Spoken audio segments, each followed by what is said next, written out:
Hey guys, here's the first box that we picked up today. We have 2 boxes of pennies and 1 box of nickels to go through.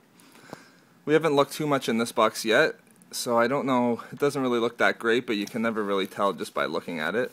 We've never had them stacked sideways before. And again, instead of having the pop bottles out, I'm just going to keep them in these empty containers for now so you guys can see exactly how many of each year's that we pick up. Alright, so I'll sort these up and let you know how we did. Alright guys, we just finished sorting through the first box.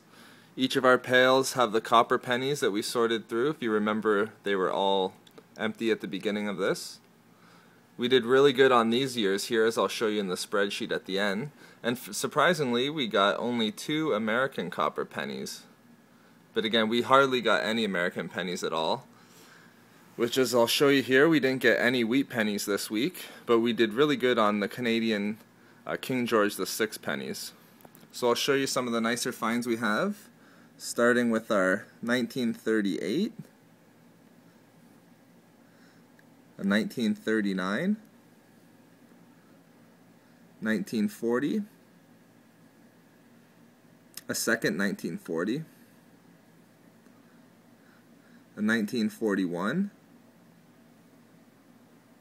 another 1941, a 1942, a second 1942, a third 1942, a 1946, a 47, a second 1947, 1949, a 1950, a 1951, and then lastly a second 1951. So yeah, we were really happy with the King George VI pennies. I'll just show you some of the other ones that we got. We got a foreign coin here. This is a 2-cent euro. And we usually don't find a lot of these. These are just the 2009 American pennies.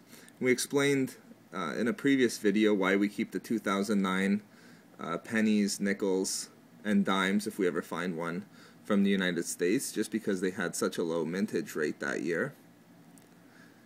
And I'll just kind of tease this now, but stay tuned after this video and we'll show you how we did with our nickel box. This is a 1922 Canadian nickel. And again, that's all I'll say about this box, but it was by far our best box ever, and this wasn't the only one. So check out that video if you like nickels. I'm sure you'll enjoy it. So we'll get to the copper pennies here, and we'll see you in a bit. Alright, here's the copper results for this box. And as you can see, if you scroll down the individual rolls here, you can see that a lot of them are the 1953 to 1979 Canadian pennies, which is great. Those ones weigh the most and have the most copper in them. And the other interesting thing is too, is if you scroll down these individual rolls here, you can see that a lot of rolls had pretty much just copper pennies in them. We found a few rolls that had maybe 1 or 2 zinc and steel pennies in it, so that's great. Really interesting box here. Just looking at the results, we had 1,538 copper pennies in this box. That worked out to be 61.52%, which is great. That's way above our usual average. And at today's copper price of $3.49, there was $33.87 of copper in this box. Really happy with that.